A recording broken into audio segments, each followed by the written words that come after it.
lương bánh cái cục chó nghe tròn ấy bạn nên sao không nhớ tại đi ô nè chè bật chè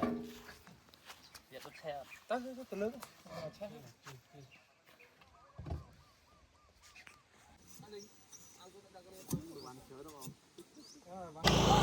đây tìm muôi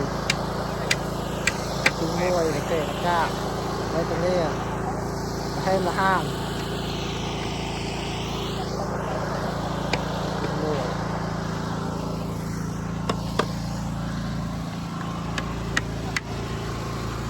áo cấp đôi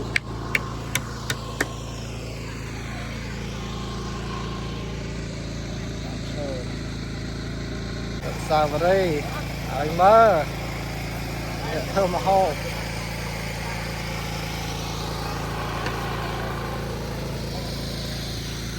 rồng chưa đây đây đây đây đây đây đây này bình này này cho này bánh cho nên các bác bánh mong nè này